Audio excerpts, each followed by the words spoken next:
그 다음에 휴업과 폐업. 중개업을 하다가 잠시 쉴 수도 있고 영원히 그만둘 수도 있는 거죠. 그래서 이 휴업과 폐업에 대해서는 개업공인사가 3월을 초과하여 휴업하고자 하거나 폐업하고자 하거나 재개업하고자 하거나 휴업기간을 변경하고자 하는 경우에는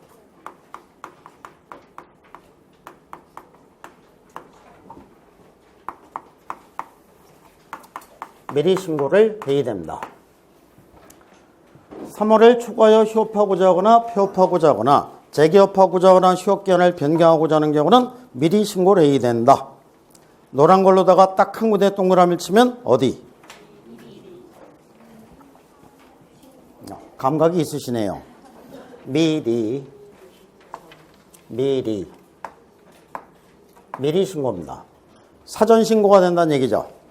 그러면 이제 저처럼 아주 치사한 놈이 지문을 만들 때는 어떻게 지문을 만들면 되느냐 하면은 개업공인사가 3월을 초과하여 휴업한 경우에는 등록관청에 신고해야 한다. OX.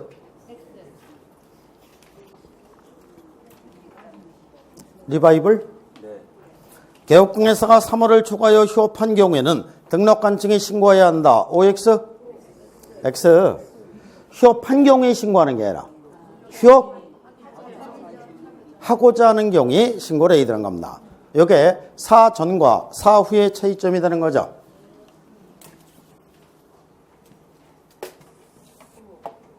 여기서부터 여기까지가 3월입니다.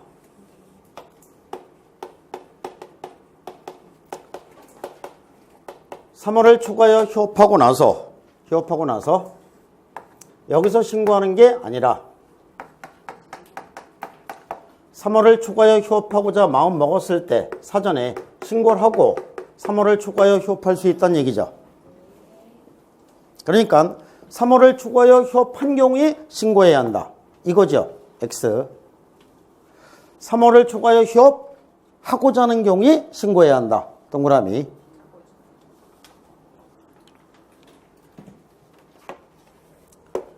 (3월을) 초과하여 휴업하고자 하는 경우에 미리 신고를 하니까 그러면 이거를 반대로 해석하면은 3월 이하를 휴업하고자 하는 경우는 신고해야 된다? 안 해도 된다? 안 해도 된다죠? 개업공인사가 감기가 걸려서 3개월 동안 쉬었으면 좋겠다. 그냥 문 닫아놓고 쉬면 된다는 얘기죠. 맞죠? 3월을 초과하여 휴업하고자 하는 경우에만 미리 신고를 해야 됩니다. 5개월 동안 휴업을 해야 되겠다. 그러면 신고해야 된다는 얘기죠. 2개월 동안 휴업을 해야 되겠다. 신고 안 해도 된다는 얘기죠. 그래서 3월을 초과하여 휴업하고자 하는 경우에만 미리 신고를 하게 됩니다. 휴업 신고 시 구비서류는 신고서에다가 등록증을 첨부하게 됩니다. 그 다음에 휴업기간은 6월을 초과할 수 없다. 휴업기간은 6월을 초과할 수 없되 단 대통령령이 정하는 부득이한 사유가 있는 경우는 그러하지 아니하다. 휴업기간은 6월을 초과할 수 없다. 그러니까 이 3월하고 6월을 간혹가다 혼동하는 경우가 있을 수 있겠죠. 단 대통령령이 정하는 부득이한 사유가 있는 경우는 그러하지 아니하다. 첫 번째, 질병으로 인한 요양. 두 번째는 징집으로 인한 이병. 세 번째는 취약. 네 번째는 그 밖에 1호 내지 3호에 준하는 부득이한 사유가 있는 경우입니다. 요 네 가지 경우는 6월을 초과해서 휴업해도 된다는 얘기입니다. 그러면 요 네 가지는 6월을 초과해서 휴업해도 된다? 그러면 몇 개월까지 휴업할 수 있다? 네 가지 사유가 있을 때 평생 휴업해도 되는 겁니다. 요 네 가지 사유가 있으면. 네 가지 사유가 없으면 몇 개월까지만? 6개월까지만 휴업할 수 있다는 얘기죠. 그러면 이 네 가지 사유가 없음에도 불구하고 한 10개월 동안 휴업을 해야 된다. 그러면은 어떻게 해야 된다는 얘기예요? 아니지. 휴업은 6개월까지만 할 수 있다니까요. 폐업하면 되겠죠? 폐업했다가 나중에 신규 등록하면 되니까. 아니면 이 6개월 동안 휴업하고 잠시 개업했다가 다시 6개월 동안 휴업하면 되겠죠. 그러니까 한 번에 휴업할 수 있는 거는 6개월까지만 할 수 있다는 얘기입니다. 재개업하고자 하는 경우는 휴업기간 만료에 의해서 재개업을 하는 경우와 만료 전에 재개업을 하는 경우가 있을 수 있는데, 휴업은 제재가 아니라 자발적으로 쉬는 겁니다. 개업공회사가 5개월 동안 휴업하기 위해서 휴업 신고를 했는데 2개월이 지난 다음에 보니까는 휴업회의 드는 사유가 종료가 됐습니다. 재개업할 수 있다 없다? 있다. 그러니까 휴업은 제재가 아니라 자발적으로 쉬는 거라고요. 그러니까 신고한 휴업기간 다 채우지 않아도 된다는 얘기죠. 5개월 동안 휴업하기 위해서 휴업 신고를 했다가 휴업회의 드는 사유가 종료가 되면 언제든지 신고하고 재개업할 수 있는 겁니다. 제재가 아니니까. 업무정지처분 5개월 받았으면 5개월은 다 채워야 되죠. 제재니까. 근데 휴업은 자발적으로 쉬겠다고 한 거니까 신고한 휴업기간 다 채우지 않아도 된다는 얘기입니다. 또한 개업공회사가 5개월 동안 휴업하기 위해서 휴업 신고를 했는데 5개월이 다 채워진 거예요. 그러면은 신고하지 않고 그냥 가서 문 열어놓고 재개업하면은 된다 안 된다? 안 된다. 신고하고 재개업을 해야 됩니다. 뭐 때문에? 이게 등록증. 휴업 신고 시에 등록증을 등록관청에 제출했죠. 재개업 신고를 해야 등록증을 돌려주겠죠. 등록증을 게시해 놓고 업무를 해야 되는 겁니다. 그래서 휴업기간 만료에 의해서 재개업을 하든 만료 전에 재개업을 하든 신고를 하고 재개업을 해야 됩니다. 재개업 신고를 받은 등록관청에서는 등록증을 즉시 반환해야 한다. 등록증을 즉시 반환이에요. 공인중개사 법령에서 규정할 때는 대부분 지체 없이로 규정하는 경우가 많습니다. 그러면 즉시하고 지체 없이 하고 어떤 걸 더 빨리 해야 되는 거예요? 즉시는 지체할 사유가 있어도 지체하면 안 되는 게 즉시입니다. 지체 없이는 지체할 사유가 있으면 지체해도 되는 게 지체 없이죠. 그러면 즉시니까 이게 지체 없이로 바뀌면 틀린다는 얘기죠. 그러면 즉시인데 이거를 치사하게 지체 없이로 바꿔서 틀리게 문제가 나온다? 안 나온다? 예, 안 나온다.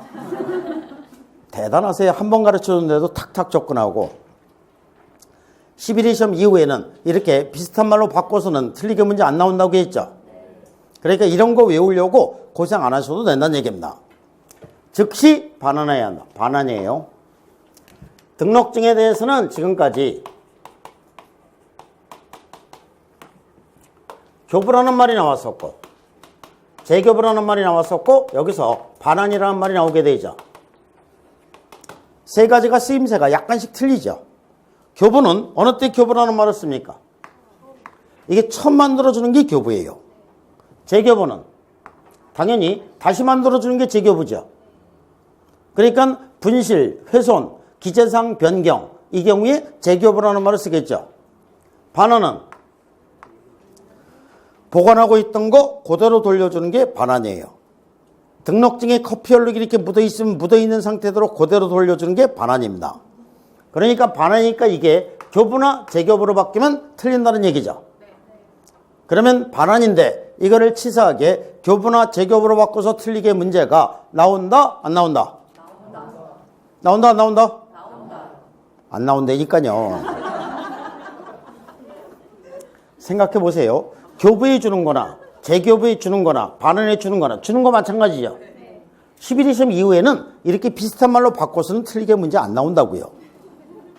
그러면 안 나오는 얘기를 왜 그렇게 오랫동안 하니? 안 나온다는 것을 알려주기 위해서 하는 겁니다. 이 말 속에는 시험 범위가 상당히 많이 줄어드는 효과가 생깁니다. 비슷한 말로 바뀔 수 있는 다 무시해도 되니까 시험 범위는 상당히 많이 줄어들죠. 근데 저는 개인적으로 상당히 위험한 얘기를 하고 있는 거죠. 안 나온다고 이렇게 자신만만하게 얘기했는데 어떤 개팍한 출제원이 한 문제 냈고 이 문제 때문에 2차 시험을 떨어진다? 그러면 이 사람은 억울하다고 동네방네 인터넷에서 소문 다 내겠죠. 제 강사 생명에 치명타를 가할 수도 있는 겁니다. 근데 제가 나중에 말썽이 되면은 제가 알아서 감당할 테니까 부담 느끼시지 말고 비슷한 말로 바뀔 수 있는 부분 다 무시하고 대신에 여기에 투자할 시간을 반대말로 바뀔 수 있는 이런 부분에 투자하는 게 훨씬 고생 덜하고 합격하시는 방법입니다. 11위 시험 이후로 단 한 지문이 안 나왔다니까요. 비슷한 말로 바뀌는 건 한 지문도 안 나왔어요. 그러면 이번 31위 시험도 당연히 안 나오겠죠. 믿으면은 시험 범위가 줄어드는 거고 안 믿으면 시험 범위가 늘어날 수밖에 없는 겁니다. 시험 범위는 줄여서 공부하시는 게 효율적인 거고 또 이 줄여서 공부하시는 게 오히려 고득점을 받을 수 있는 방법입니다.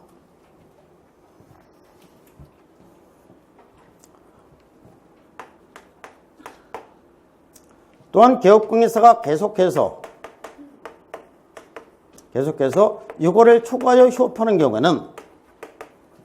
6월을 초과하여 휴업하는 경우는 중개사무소 개설 등록 취소할 수 있다. 상대적 취소 사유에 해당이 됩니다.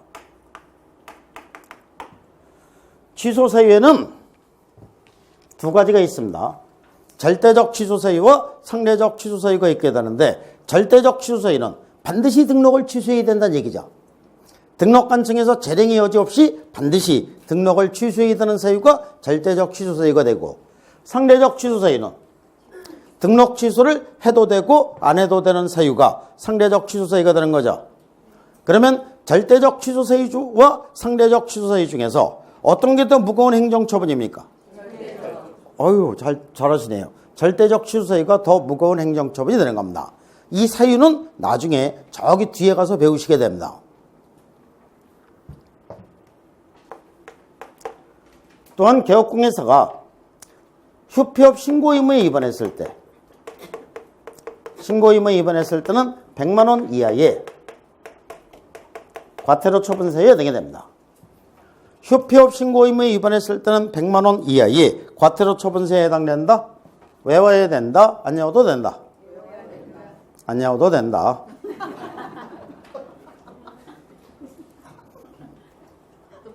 나중에 정리를 합니다. 나중에 정리하는데 우리나라 법에서는 신고를 해야 되는데 신고하지 않으면 전부 다 과태료 처분 사유입니다. 신고를 해야 되는데 신고하지 않았다고 사람을 교도소에 쳐넣는 규정은 없습니다. 전번주에 배우신 사무소 이전 신고 의무 위반 100만 원이 과태료고 휴폐업 신고 의무 위반, 신고 위반 100만 원이 과태료고 저기 이제 뒤에서 배우시는데 부동산 거래 신고 위반 과태료고 외국인 등의 부동산 취득 신고 위반 과태료입니다. 우리나라 법에서는 신고를 해야 되는데 신고하지 않았을 때 이 제재 규정은 전부 다 과태료입니다. 그런데 이 개업공예사에 대한 과태료는 두 개 빼고는 전부 다 100만 원 이하의 과태료입니다.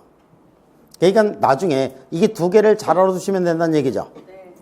연수교육 받지 않았을 때하고 확인 설명 의무 위반 요거만 500만 원이 과태료고 나머지는 전부 다 100만 원 이하의 과태료입니다.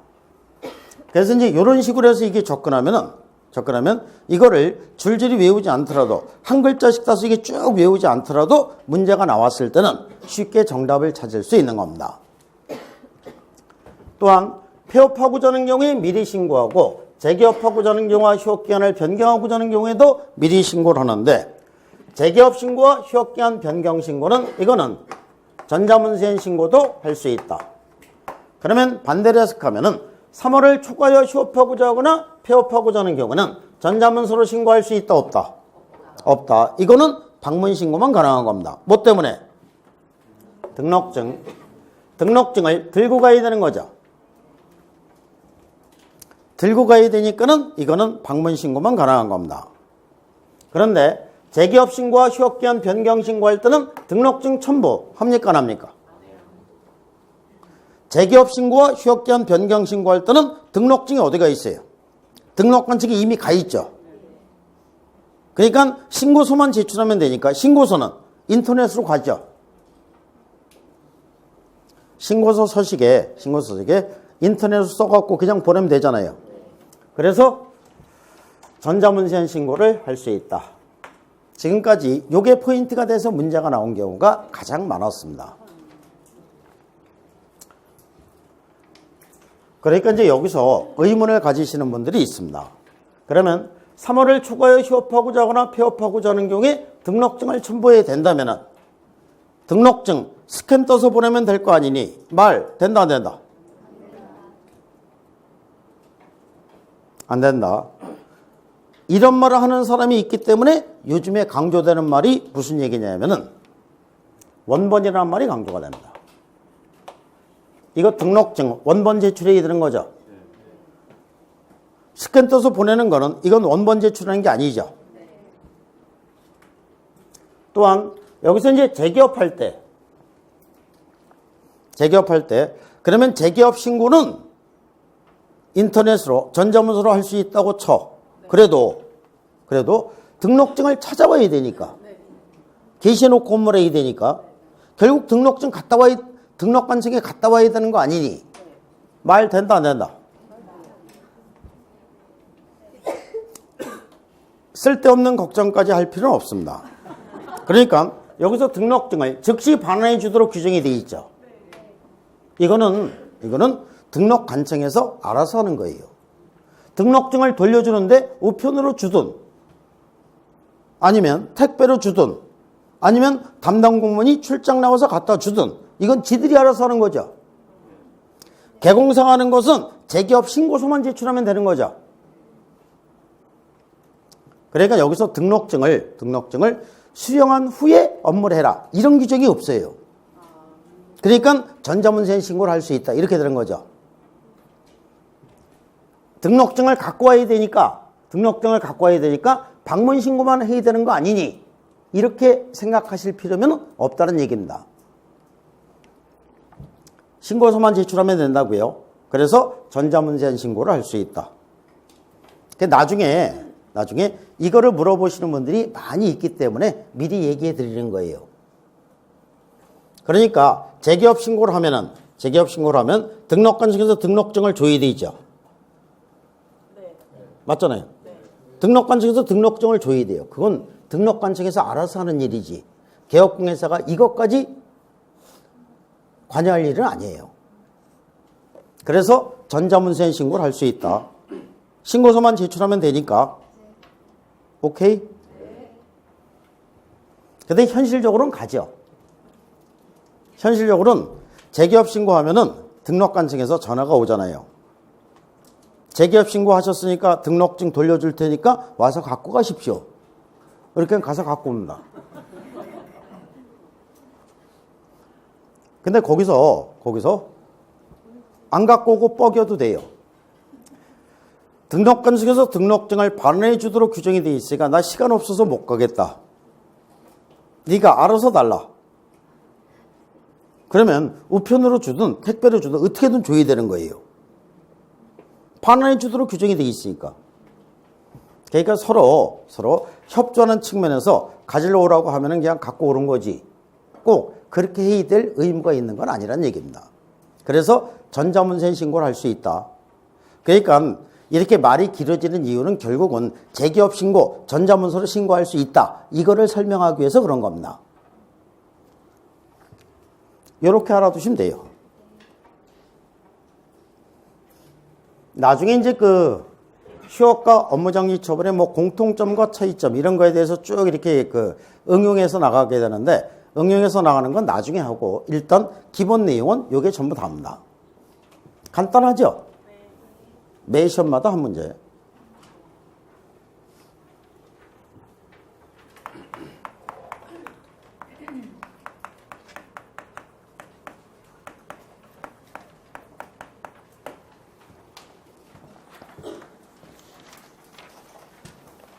그 다음에 이제 중개계약과 부동산거래 정방 이렇게 나오게 되는데 제일 먼저 일반 중개계약입니다.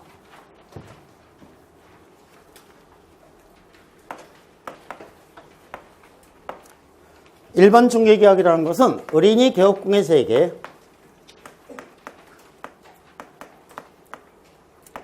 이 아파트를 1억 원에 팔아주십시오 라고 중개를 하게 되면 개업공예사가 좋다 승낙을 하게 됩니다. 청약과 승낙의 의사표시 합치해서 뭐가 성립됩니까? 계약.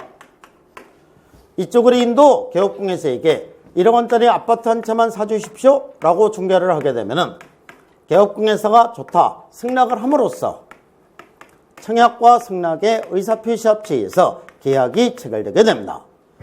이 계약에 근거해서 개업공예사는 의뢰인과의 계약 체결을 중개해 주게 되죠. 그러면 여기서 의뢰인과 개업공예사 간에 체결되는 것도 계약이고 의뢰인과 의뢰인 간에 체결되는 것도 계약이다. 둘 다 계약이라고 얘기해서는 어떤 계약을 지칭하는지 불분명하죠. 근데 양자는 꼭 구별을 해야 되는 개념이었기에 의뢰인과 개업공예사 간에 체결되는 계약은 앞에다가 무슨 글자? 중개자를 붙여서 중개계약이라고 얘기하고 의뢰인과 의뢰인 간에 체결되는 계약은 앞에다가 거래자를 붙여서 거래계약이라고 함으로써 양자를 구별하게 되는 겁니다. 그래서 일반적으로 알고 있는 계약들, 매매계약, 교환계약, 임대차계약, 지상권 설정계약, 저당권 설정계약 이 모든 계약을 다 총칭해서 뭐라고요? 거래계약이라고 얘기하는 겁니다. 그래서 이 거래라는 말 속에는 매매, 교환, 임대차가 전부 다 포함이 된 개념입니다. 중개계약은 초창기에 공부하실 때는 중간에다가 무슨 글자를 첨가시키면 쉽다고요? 중간에다가 의뢰자를 첨가시키면 쉽겠죠. 의뢰자를 첨가시켜서 중개의뢰계약이다. 이렇게 하면 개념이 조금 정확하게 들어오죠. 그래서 초창기에 공부하실 때는 의뢰자를 첨가시켜서 중개의뢰계약이다. 이렇게 알아두시다가 끝끝내 의뢰자를 첨가시키면 촌스럽죠. 그래서 개념이 정확해지면 의뢰자 떼버리고 중개계약, 거래계약 이렇게 구별해서 알아두시면 되는 겁니다. 이렇게 해서 이제 중개계약, 거래계약 이렇게 해서 구별해서 알아두시면 되는데 공령에서 법령에서는 중개계약이 두 가지가 나오게 됩니다. 일반 중개계약과 전속 중개계약 이렇게 되는데 일반 중개계약은 우리나라에서 가장 많이 이루어지고 있는 게 일반 중개계약이죠.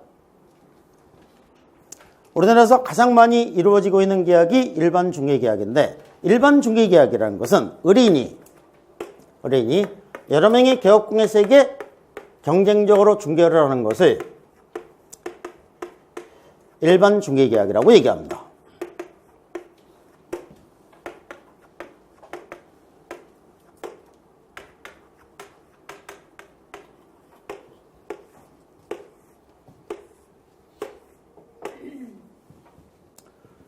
여러 명의 개업공예사에게 중개를 해놓고 너네들 중에서 가장 먼저 계약 체결을 중개해주는 개업공예사에게 내가 100%의 중개보수를 주겠다. 이게 일반 중개계약입니다. 서울에서 아파트 팔려면 한 업소에서만 중개를 하는 거 아니죠. 여러 개업공예사들 찾아다니면서 전부 다 중개를 하게 되죠.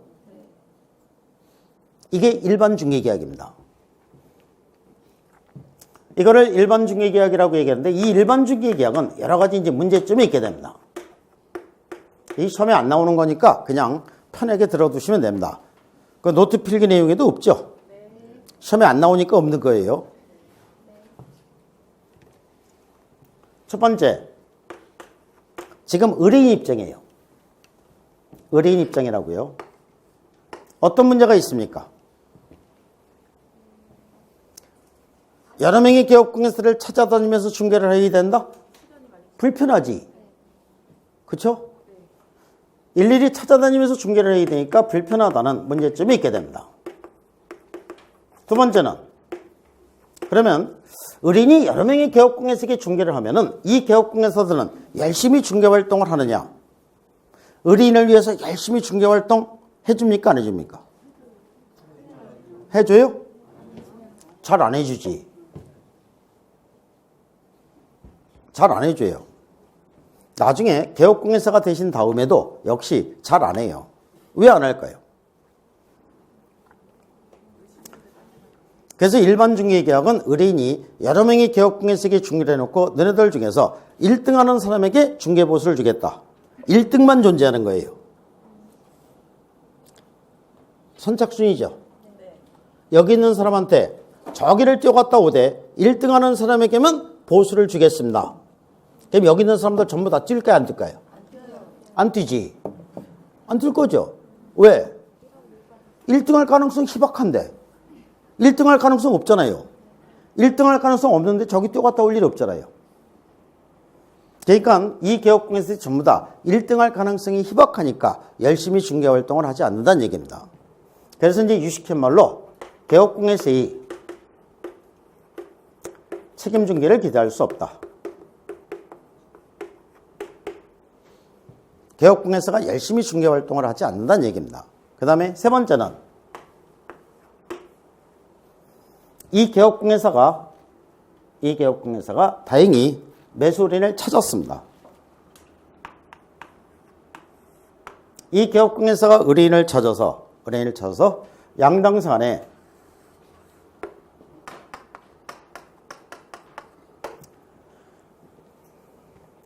간에 계약 체계를 중개해 주게 됩니다. 그러면 보수는 이 개업공개사가 다 받는 거죠. 이 개업공개사가 다 받는 거고, 이 개업공개사는 의뢰인을 찾기 위해서 열심히 광고를 하고 열심히 노력을 했습니다. 그런데 이 개업공개사는 우연히 의뢰인이 들어와서 아파트를 구한다니까 이게 거래가 성사가 됐어요. 열심히 노력한 거는 이 개업공개사고, 이 개업공개사는 전혀 노력을 안 했습니다. 그러면 이 개업공개사는 무슨 꼴이 돼요? 이게 닭 줬던 개꼴이지. 그렇죠? 이 개업공개사는 보수는 한 푼도 지급되지 않고 이 개업공개사한테만 100% 중개보수가 지급됩니다. 그러면 이 개업공개사는 다른 사람이 중개를 해도 내가 열심히 의뢰인을 찾아서 이렇게 나서야 되겠다. 이런 생각을 할까요, 안 할까요? 안 하겠지. 내가 두 번 다시 이렇게 바보 같은 짓을 하지 않겠다. 이렇게 하겠죠. 이 개업공개사도 그렇고 이 개업공개사도 그렇고 이 개업공개사, 이 개업공개사 다 마찬가지예요. 그러니까 개업공개사가 열심히 중개활동을 하지 않는다는 얘기입니다. 또한 여러 가지 이제 그 법적 분쟁이 발생될 그 여지가 많게 되는데,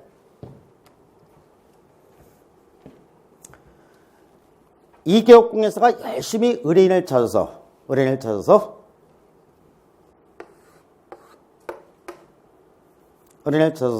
계약 체계를 중개하려고 하는데, 이 개업공개사는 진짜 열심히 했어요. 근데 다행히 의뢰인을 찾았어요. 근데 거래가 성립되기 전에 이 개업공개사가 거래계약 체계를 중개를 해주면 이 개업공개사가 100% 중개보수를 다 받는 거죠. 또한 중개 의뢰가 대부분 어떤 방식으로 이루어집니까? 구두계약으로 이루어지죠. 구두계약으로 이루어지니까 여기서 여러 가지 법적인 문제가 발생될 여지가 많다는 얘기입니다. 그러니까 이 법적인 분쟁의 여지가 많다.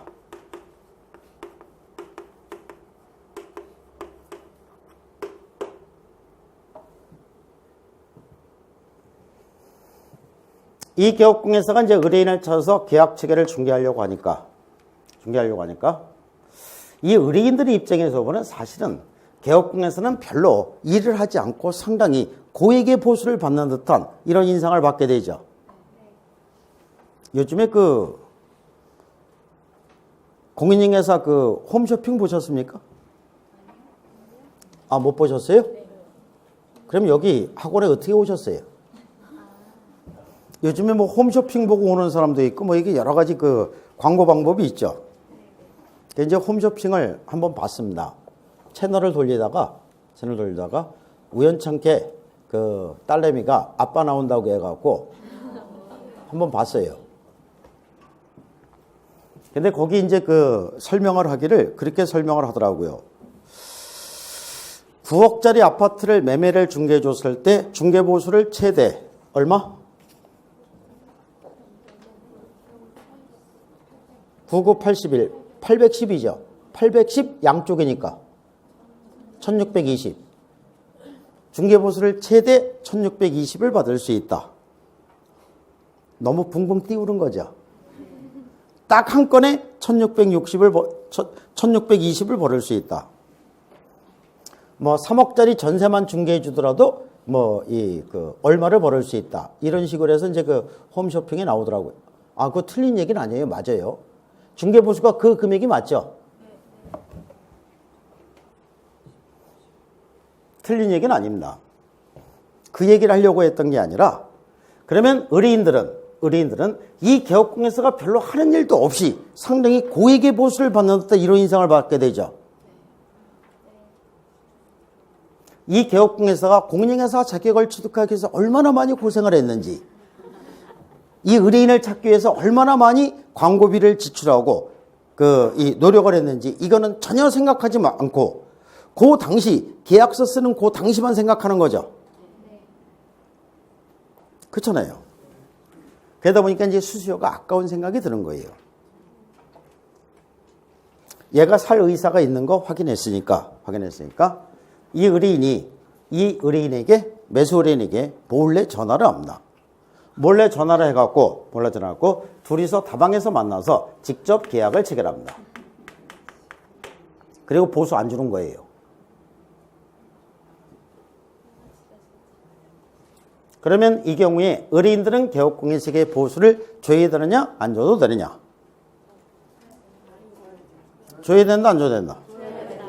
줘야 돼요.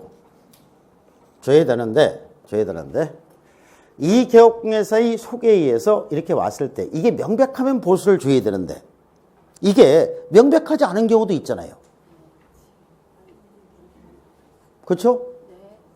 그러니까 의뢰인들은 이게 돌아다니다 보니까 명백하지 않은 경우도 있고 이 의뢰인이 이 개업공개서를 통해서 이렇게 소개가 된 게 아니라 이쪽에서 어떻게 하다 보니까 우연찮게 이렇게 연결된 경우도 있죠. 그러다 보니까 이게 애매모호합니다. 그러니까 보수를 줘야 되느냐 안 줘도 되느냐 여기에 대해서 이제 분쟁이 생길 여지가 그만큼 높다는 얘기입니다. 그러다 보니까 결국은 의뢰인과 개업공개사 모두에게 불리하다는 이와 같은 문제가 있게 됩니다. 그래서 이제 이와 같은 문제점을 개선 시정하기 위한 노력에 일어나서 등장한 게 바로 전속중개계약이 됩니다. 전속중개계약이 되고 일반 중개계약도 이와 같은 여러 가지 문제점이 있다. 그래서 일반 중개계약도 조금 보완을 해야 되겠다 해서 나오게 된 게 뭡니까? 그래서 나오게 된 게 일반 중개계약서와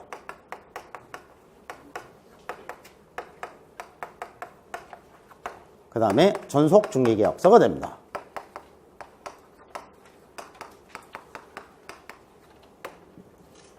또한 거래계약 체결 시에 이 성립된 계약 내용을 명백하게 하기 위해서 이거를 서명계약서로 작성을 하는데 이 경우에 작성되는 계약서를 거래계약서라고 얘기합니다. 그래서 공인중개사 법령에서 나온 계약서가 이게 3개가 전부 답니다. 그래서 3가지 계약서를 잘 구분해서 알아두시는데 여기서 이제 중개계약서하고 거래계약서 이 2개를 비교하는 문제는 아직까지 한 번도 시험에 나온 적 없습니다. 그런데 일반 중개계약서와 전속중개계약서를 구분하는 문제는 이거는 시험에 상당히 자주 출제가 되는 문제에 해당이 됩니다. 그래서 이제 2개를 잘 구분해서 알아두시는데 지금 엄청 어려운 얘기를 하고 있는 것 같지만 어려운 얘기가 아니죠. 이게 중개계약 체결 시에 사용하는 계약서 서식이니까 일반 중개계약서가 되고 전속 중개계약서가 되는 겁니다. 거래계약 체결 시에 사용하는 계약서 서식이니까 거래계약서가 됩니다. 그래서 이제 여기서 일반 중개계약서와 전속 중개계약서를 잘 구분해서 알아두셔야 되는데, 그래서 이 공인중개사 법령에서는 두 가지 계약서를 개별적으로 공부를 하시고 나중에 중개 실무에 가서는 이 두 개를 비교해서 살펴보게 됩니다. 이 중에서 이제 제일 먼저 일반 중개계약서를 공부하시게 되는데, 일반 중개계약서는 도입된 지가 그렇게 오래되지 않았습니다. 최근에 도입되는데 2000년 1월 28일 법령 개정에서 처음으로 도입하는데, 처음부터 강행 규정으로 도입할 수는 없었습니다. 그래서 임의 규정으로 도입하는데, 의뢰인이 중개거래 내용을 명확하게 하기 위해서 필요한 경우에 개업공개사에게 일반 중개계약서의 작성을 요청할 수 있다. 의뢰인이 개업공개사에게 요청할 수 있다. 이렇게만 규정이 되어 있습니다. 그러면 요청이라는 말이 포인트가 돼서 문제가 나올 때는 어떻게 문제가 나오면 되느냐면은, 개업공개사가 중개 의뢰를 받았을 때는, 개공사가 중개 의뢰를 받았을 때는 일반 중개계약서를 작성하여 의뢰인에게 교부해야 한다. OX. X죠. 개공사가 중개 의뢰를 받았다고 해서 무조건 일반 중개계약서 작성해서 교부하는 게 아니죠. 의뢰인이 개업공개사에게 요청할 수 있다. 이렇게만 규정이 되어 있다는 얘기입니다. 그러면 의뢰인이 개업공개사에게 일반 중개계약서의 작성을 요청을 했습니다. 그런데 개공사가 싫다. 이렇게 하면 어떻게 돼요? 그냥 마는 거예요. 제재할 수 있는 것도 아니죠. 그래서 의뢰인이 개업공개사에게 요청할 수 있다. 이렇게 임의 규정으로만 도입되어 있다는 얘기입니다. 그럼 이 일반 중개계약서는 어떤 사항들을 반드시 기재를 해야 되느냐? 일반 중개계약서 필수 기재 사항으로서 네 가지를 규정하게 되는데, 첫 번째, 중개 대상물의 위치, 그 다음에 규모, 두 번째 거래 이전 가격, 세 번째는 거래 이전 가격에 따른 중개 보수, 그 다음에 네 번째는 개업공개사와 의뢰인이 준수해야 되는 사항, 이 네 가지를 반드시 기재하도록 하고 있습니다. 이 네 가지를 반드시 기재하도록 하고 있으니까 이 네 가지에다가 엉뚱한 거 하나 첨가시키면 문제가 만들어지겠죠. 그러면 이 첨가되는 걸 찾으시면 되는 겁니다. 또한 일반 중개계약서 서식에 대해서 국토교통부 장관은 표준에 따른 서식을 정해서 이의 사용을 어떻게 권장할 수 있다. 국토부 장관이 표준 서식을 정할 수 있고 권장사항에 해당됩니다. 권장사항이니까는 이 서식을 사용하지 않았을 때 제재는 있다 없다? 없다. 그러니까 이 서식 반드시 사용해야 되는 건 아니란 얘기입니다. 그러면 일반 중개계약서 서식은 반드시 사용해야 되는 서식은 아니란 얘기입니다. 시험에 나오겠다 안 나오겠다? 안 나오겠다. 반드시 사용해야 되는 서식은 아니니까. 그런데 이제 나중에 기본서에 보면은 참고사항으로 보시라고 이 서식이 나와 있습니다. 서식이 나와 있고, 또한 이 일반 중개계약서 서식하고 전속 중개계약서 서식은 시험에 상당히 자주 출제가 되는 서식이에요. 이 두 개 서식을 이제 비교해서 잘 알아두시게 되는데, 이거는 입문서기 때문에 서식이 직접 나오진 않았죠. 나중에 기본서에 보면은 이 서식이 나오게 됩니다. 이렇게 해서 이제 일반 중개계약을 살펴봤고, 그 다음에 전속 중개계약입니다.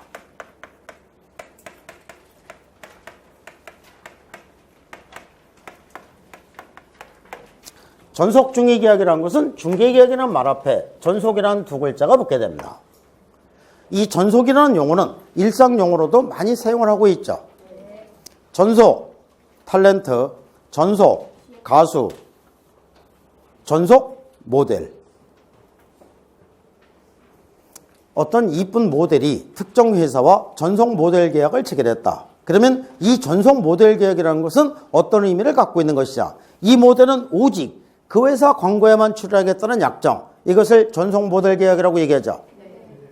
다른 회사 광고에는 출연하지 않고 오직 그 회사 광고에만 출연하겠다고 하니까는 모델료도 더 많이 주겠죠. 근데 이 전속 모델이 다른 회사 광고에 출연하면 어떻게 됩니까? 계약 위반이지. 계약 위반으로서 위약금을 지급해야 되는 거죠. 전속 중개계약도 마찬가지입니다. 중개계약을 전속의 형태로 체결하니까 의뢰인이 특정한 개업공예사를 지정해서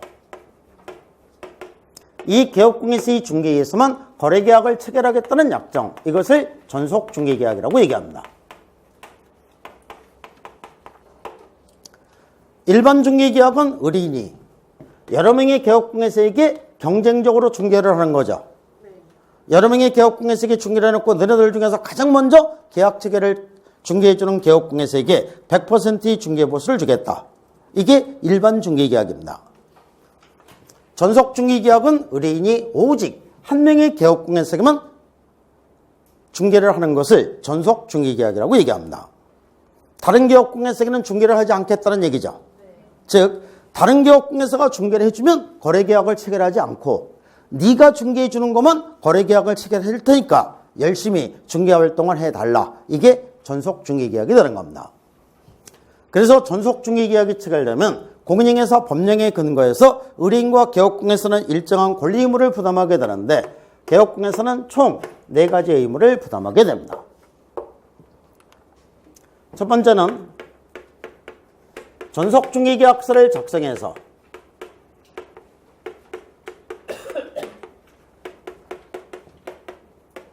의뢰인에게 교부하고 일정 기간 동안 보관을 해야 된다. 몇 년 보관합니까? 3년. 그러면 중개계약 체결시는 전속 중개계약 체결시는 반드시 전속 중개계약서를 사용해서 전속 중개계약을 체결하도록 규정이 되어 있는 거죠. 그러면 전속 중개계약서 서식은 시험에 나오겠다? 안 나오겠다? 나오겠다. 반드시 사용해야 되는 서식이니까 시험에 나온다는 얘기죠.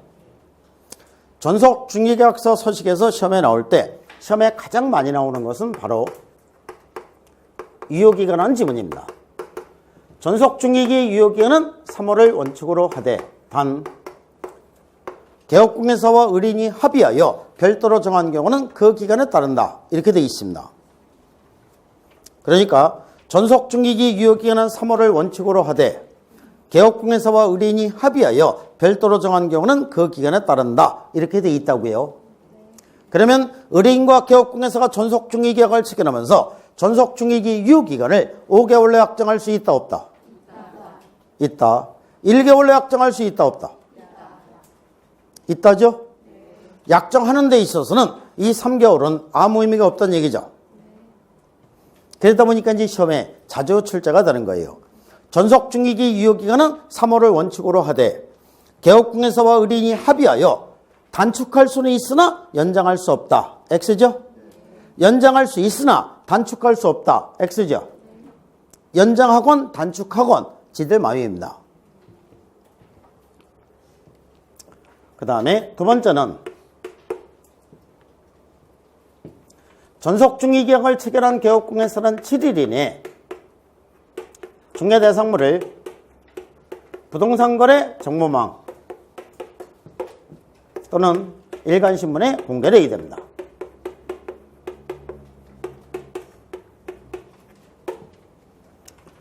해놓고서 단서 규정이 있게 되는데 단 의뢰인이 비공개를 요청한 경우에는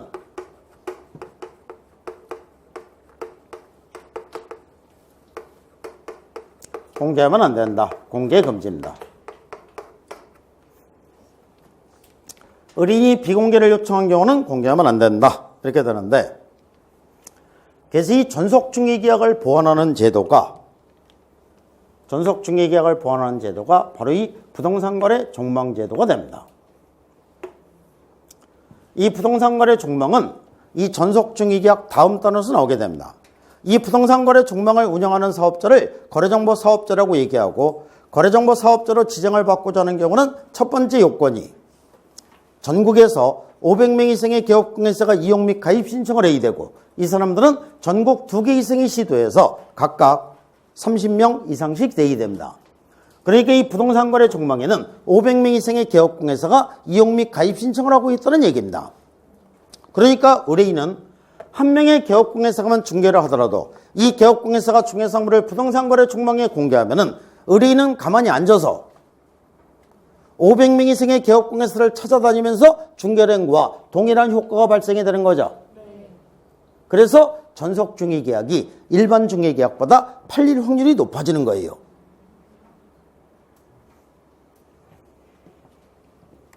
즉 일반 중개계약은 의뢰인이 여러 명의 개업공개사에게 중개를 한다고 했죠.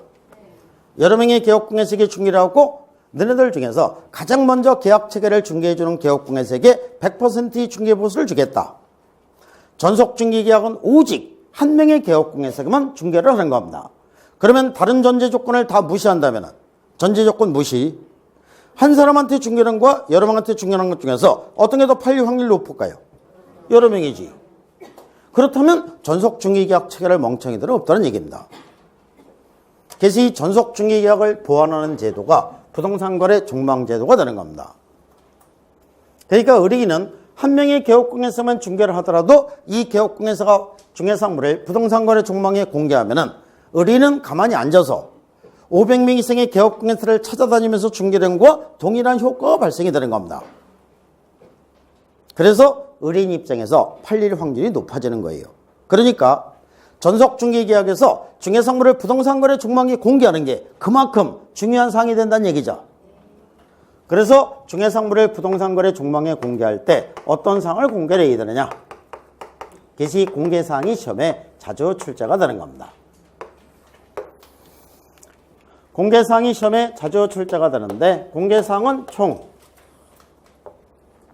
7가지를 공개를 해야 됩니다. 첫 번째는 중개상물 자체에 관한 기본적인 사항. 두 번째는 벽면 및 도배 상태. 세 번째, 수증기 가스 소방 열 공급 설비, 우수, 폐수, 쓰레기 처리 시설 등의 상태. 네 번째, 도로 및 대중교통수단과의 연계성, 시장 학교 등과의 근접성, 지형 등 입지 여건, 일조 소음 진동 등 환경 조건. 그 다음에 5번째는 권리관계. 권리관계는 공개하되 단 권리지 인적사항은 공개하면 안 된다. 공개 금지입니다.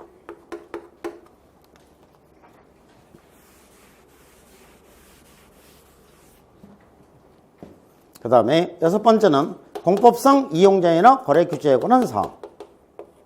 7번째는 거래 이전 가격.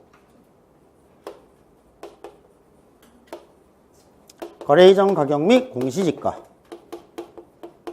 거래 이전 가격 및 공시지가는 공개하되 단 임대차인 경우에는 공시지가를 공개하지 아니할 수 있다.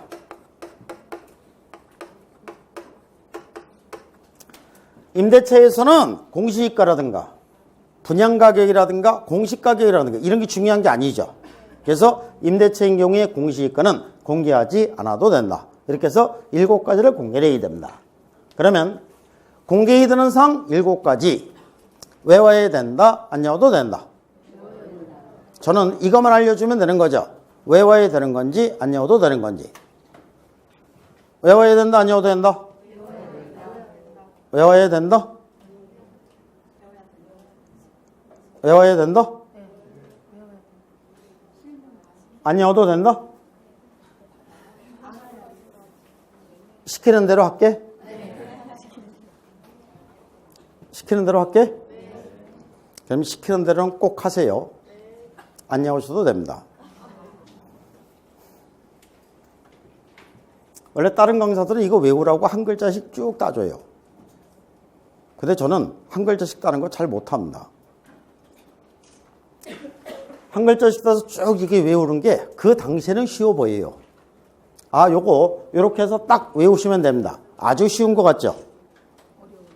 근데 이 한 글자씩 따서 쭉 외우는 게 이게 그 많다 보면은 나중에 이게 적용하는 게 이게 쉬운 게 아닙니다. 또 외운 거는 시간이 지나면 계속 잊어버리죠. 그러니까 주기적으로 계속 외워둬야 되는 겁니다. 그래서 저는 안 외우고 해결할 수 있는 방법이 있으면 이 방법을 알려줍니다. 그래서 이제 우리나라의 법령 및 실무 강사들 중에서 외우는 내용이 제일 적은 게 제 강의입니다. 다른 사람들 외우는 거에 한 10%밖에 안 돼요. 그러니까 저도 어쩔 수 없는 건 외우라고 이게 한 글자씩 쭉 따줘요. 근데 그거 말고 다른 방법으로 해결할 수 있으면 항상 그 방법을 알려줍니다. 공개사항이 지금까지 문제가 나올 때 정답은 항상 둘 중에서만 정답이 됐습니다. 척 보니까 노란 걸로 써놓은 거죠.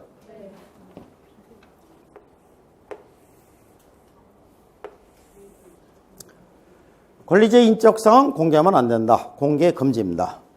임대차인 경우에 공시권은 공개를 해도 되고 안 해도 된다. 하니까 반드시 공개에 드는 사항에는 해당되지 않는다. 이렇게 되겠죠. 요거 두 개만 알아두시면 되는 겁니다. 지금까지 공개사항에서 시험에 상당히 자주 출제가 됐습니다. 근데 정답은 항상 두 개에서만 나왔습니다. 최근 시험에서는 권리제 인적 사항 공개하면 안 된다. 이게 한 8번 정도 정답이 되게끔 문제가 나옵니다. 그리고 임대차인 경우에 공시가는 공개를 해도 되고 안 해도 된다. 이거는 한 번 정도 정답이 되게끔 문제가 나옵니다. 그러면은 단서 규정이 두 개인데 하나는 8번씩이나 정답이 되게끔 문제를 만들고 하나는 한 번 뺏기 정답이 안 됐다. 한 번 뺏기 정답이 안 된 이 단서 규정은 엄청 기분 나쁘게 있죠. 세상에 차별받을 때가 제일 기분 나쁜 거죠. 그래서 이제 순서에 입각하면은 임대차인의 공시가는 공개를 해도 되고 안 해도 된다. 이게 정답이 되게끔 문제가 나오면 아주 훌륭한 출제용이다. 했는데 29회 시험에서 이게 이제 정답이 되게끔 문제가 나옵니다. 그러면 30회 시험에서는 뭐가 정답이 됐을까요? 30회 시험에서는 요거 두 개가 다 정답이 되게끔 문제가 나오게 됩니다. 그러니까 공개사항에서 문제가 나올 때 항상 정답은 둘 중에 하나라는 얘기죠. 그래서 요거 두 개만 잘 알아두시면 되는 겁니다. 나머지는 그냥 읽어보시기만 하면 돼요. 대충 이런 거 공개한다. 그러니까 공개사항은 총 7가지를 공개를 해야 되는데 첫 번째, 뭐는 공개하면 안 된다? 권리제 인적 사항은 공개하면 안 된다. 두 번째, 뭐는 공개를 해도 되고 안 해도 된다. 임대차인 경우에 공시가는 공개를 해도 되고 안 해도 된다. 하니까 반드시 공개에 드는 사항에는 해당되지 않는다. 이렇게 되겠죠. 그러니까 임대차인 경우에 공시가입니다. 매매인 경우에 공시가는 반드시 공개를 해야 되는 거죠. 그래서 요거 두 개만 잘 알아두시면 되고 그 다음에 7일 이내 중개상물을 부동산거래 중망 또는 일간신문 이렇게 돼 있는데 이 7일이 뭘로 바뀌면 될까요? 10일로 바뀌어서 틀린 문제가 나와도 되고 2주로 바뀌어서 틀린 문제가 나와도 되겠죠. 28일 시험에서는 이게 2주로 바뀌어서 틀린 문제가 나오게 되고 이게 정답이 되게끔 문제가 나옵니다. 그 다음에 5월입니다. 5월의 반대말은 and. 이게 and로 바뀌면 틀리는 거죠. 전속 중개계약을 체결한 개업공에서는 7일 이내 중개상물을 부동산거래 종망에 공개하고 일간신문에 공개해야 한다. OX, X. 공개하고가 아니라 하거나 이렇게 가야 되는 거예요. 그러니까 둘 중에 한 군데만 공개하면 된다는 얘기죠.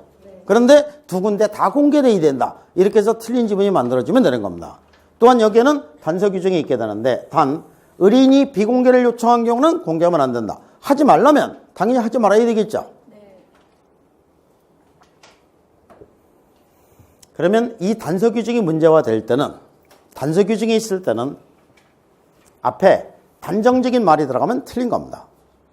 단정적인 말. 전속 중개계약을 체결한 개업공에서는 7일 이내 중개상물을 반드시 부동산거래 종망 또는 일간신문에 공개해야 한다. OX, X. 반드시 공개해야 되는 건 아니지. 왜? 의뢰인이 비공개를 요청한 경우는 공개하면 안 되니까. 반드시 공개해야 한다. X죠. 부드럽게 공개해야 한다. 맞는 거고.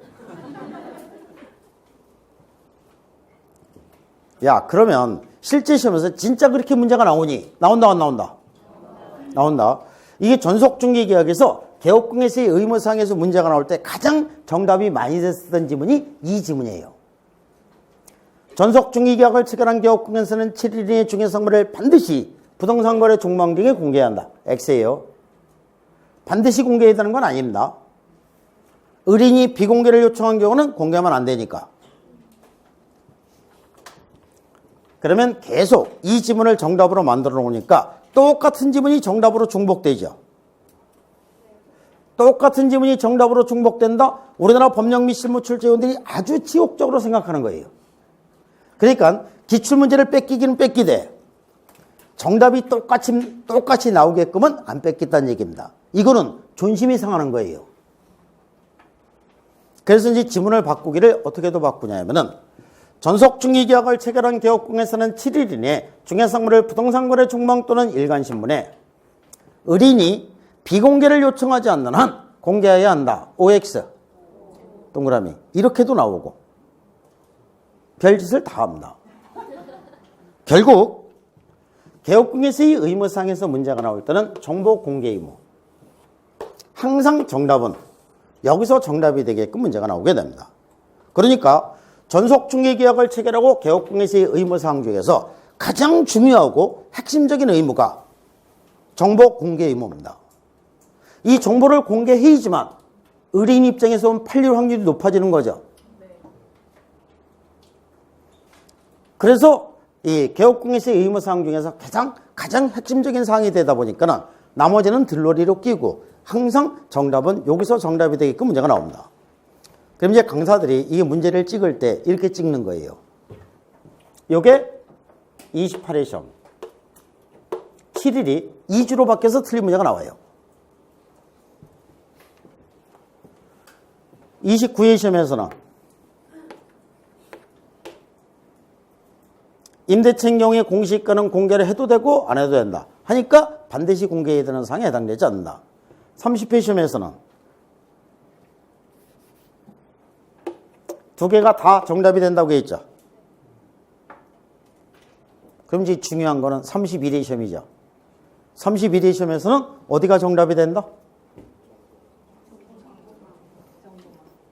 정보망? 아직까지 모른다. 나중에 시험에 임박하면 알려드리겠습니다. 지금 찍는 거는 바람직한 게 아니고 지금은 다 알아둬야 되는 거죠. 다 알아두면 되는 거예요. 다 알아두면은 어떤 게 나오든 해결할 수 있으니까. 근데 이거 다 알아두는 그 자체가 요만큼 알아두는 건데 이게 엄청 부담이 되는 게 아니죠.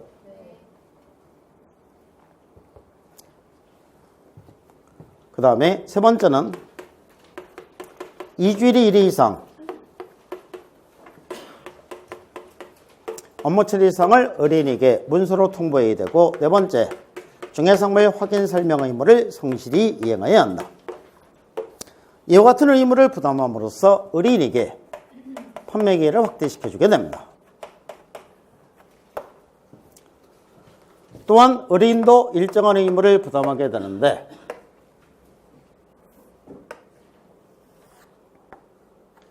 의뢰인은 세 가지 의무를 부담하게 됩니다. 첫 번째는 전속중개계약을 체결하고 전속중개기 유효기간 내에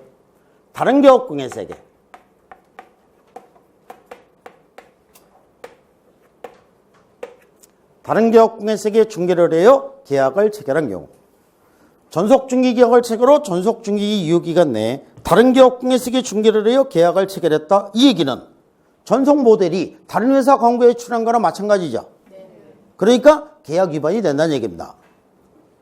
두 번째는 전속중개계약을 체결한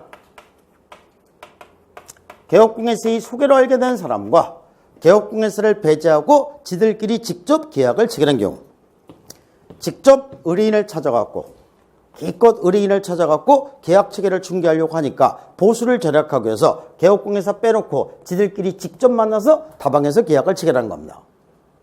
이 경우에 보수를 줘야 되느냐 안 줘도 되느냐 여기에 대해서 분쟁이 생길 여지가 있다고 했죠.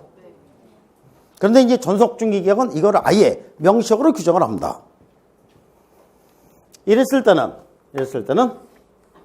이거는 전속중개계약 위반이다. 계약 위반이니까 뭐를 지급한다? 위약금. 위약금을 지급하는데 위약금은 의리는 그가 지불해야 될 중개보수를 위약금으로 지불해야 한다.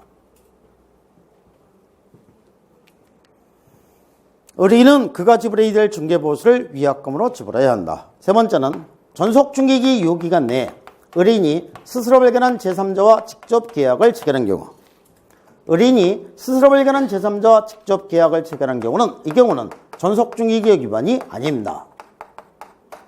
그래서 위약금은 지급하지 않아도 되는데 의리인은 개업공예세에게 뭐를 지불해야 된다? 지출비용.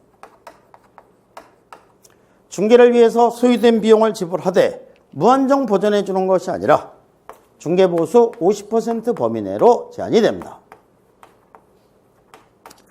중개보수 50% 범위 내에서 개업공예사가 중개를 위해서 지출한 비용, 소요된 비용을 지불해야 한다라고 규정함으로써 개업공예사에게 보수를 보장해 주게 됩니다. 그래서 이 전속중개계약은 의리인에게는 판매기를 확대시켜주게 되고 개업공예사에게는 보수를 보장해 줌으로써 누이 좋고 매부 좋고 의리인과 개업공예사 모두에게 유리한 중개계약이 되는 겁니다. 그래서 이제 전속중개계약에서 개업공예사의 의무상에서 문제가 나올 때는 정보 공개 의무, 이게 이제 포인트가 되고, 의리인의 의무상에서 문제가 나올 때는 이 세 번째가 포인트가 되게끔 문제가 나온 경우가 가장 많았습니다. 정답은 이 세 번째에서 가장 많이 나왔다는 얘기입니다. 먼저 앞에 두 개는 전속중개계약 위반으로서 의리인은 그가 지불해야 될 중개보수를 위약금으로 지불해야 됩니다.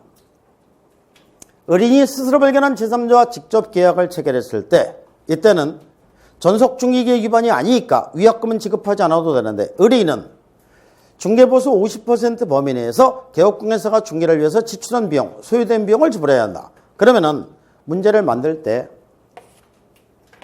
X자로 바꾸면 틀린 지문이 만들어지겠죠. 전속중개계약을 체결하고 전속중개기 유효기간 내에 의리인이 다른 개업공예사에게 중개를 하여 계약을 체결한 경우에 의리인은 중개보수 50% 범위 내에서 개업공예사가 중개를 위해서 지출한 비용, 소요된 비용을 지불해야 한다. OX. X. 그러니까 모양새 자체가 X지. 그러니까 오늘은 이게 짚어가면서 하니까 X지. 이게 한참 지난 다음에 이렇게 지문을 만들면 중개보수 50% 범위 내에서 개업공예사가 중개를 위해서 지출한 비용, 소요된 비용을 지불해야 한다? 어서 많이 듣던 얘기죠. 많이 듣던 얘기니까 그냥 동그라미 치는 이런 불상사가 생길 수 있겠죠. 안 그럴래나요? 법령 및 실무는 대개 그래서 틀려요. 그래서 문제 풀 때는 쉽다고 하고 나중에 정답을 맞춰보면 틀리는 이런 불상사가 생기게 되는 겁니다. 아니면 여기서 이렇게 올라가서 틀린 문제가 만들어도 되겠죠. 전속중개계약을 체결하고 전속중개기 유효기간 내에 의리인이 스스로 발견한 제3자와 직접 계약을 체결한 경우에 의리인은 그가 지불해야 될 중개보수를 위약금으로 지불해야 한다. OX, X. 그러니까 이렇게 X자로 바꿔서 틀리게 문제가 나오면 아주 훌륭한 문제인 것 같고 좋은 문제인 것 같은데 사실 30회 시험에서 찍을 때는 이렇게 찍었어요. 이번 시험에는 이게 정답이 되게끔 문제가 나올 때가 됐다. 근데 다시 여기서 나온 겁니다. 그러니까 보세요. 28회 시험 요거 정답, 29회 시험 요거 정답, 30회 시험 이거 정답. 3번 연속이에요. 31회 시험은 그러면 의리인의 의무상에서 문제가 나와야지. 그러니까 전속중개계약의 이 비중 자체가 개업공예사의 의무상, 이게 비중이 높은 건 맞아요. 27회 시험에서는 뭐가 나왔냐면은 27회 시험에서는 여기서 정답이 되게끔 문제가 나옵니다. 그러니까 27, 28, 29, 30, 31, 31은 나중에 알려준다고요. 그리고 이제 그 전에는 요게 이제 그 정답이 되게끔 문제가 많이 나왔었는데, 의뢰인이 스스로 발견한 제3자와 직접 계약을 체결했을 때 의뢰인은 개업공예세에게 중개보수 50%를 지급하는 겁니까? 지출비용을 지급하는 겁니까? 지출비용을 지급하는 거죠. 근데 이 지출비용이 과다할 경우에는 배보다 배꼽이 더 클 수는 없잖아요. 그래서 지출비용이 과다할 경우에는 중개보수 50% 범위 내로 제한이 된다는 얘기입니다. 그러면 이제 그 지문이 나올 때 전속중개계약을 체결하고 전속중개기 유효기간 내 의뢰인이 스스로 발견한 제3자와 직접 계약을 체결한 경우에 의뢰인은 중개보수 50%를 개업공예세에게 지불해야 한다. OX. X지. 중개보수 50% 지급하는 거 아니라고요. 요 범위 내에서 중개를 위해서 지출한 비용, 소요된 비용을 지불해야 한다. 이렇게 되는 거죠. 전속중개계약에서 가장 정답이 많이 됐었던 지문이에요. 지금까지. 그러니까 요만큼에서 매 시험마다 한 문제. 어떤 문제가 나오든 지금까지 이 틀을 벗어난 적이 없습니다. 그러면 여기서 한 문제면은 이런 거는 10월 달까지, 내년 10월 달까지 이게 꾸준히 공부하면 이 정도쯤이야 되겠죠. 그러니까 지금 예습복습 안 해도 이 강의를 계속 반복해서 들으면 해결되겠죠. 또 이거를 정확하게 하기 위해서 나중에는 여기에 대한 문제도 다 풀어봐요. 문제도 풀어보면서 이 지문이 맞느냐 틀리냐 전부 다 이 틀 안에서 만들어지는 지문들이에요. 그러면 나중에는 이게 자동적으로 해결이 되는 겁니다. 그래서 이제 입문과정이라고 해서 이거 살살 하는 게 아니라 시험에 붙는 수준까지가 여기까지예요. 그 다음에 이제 부동산 거래 종망이 되는데, 부동산 거래 종망은 쉬었다가 하겠습니다.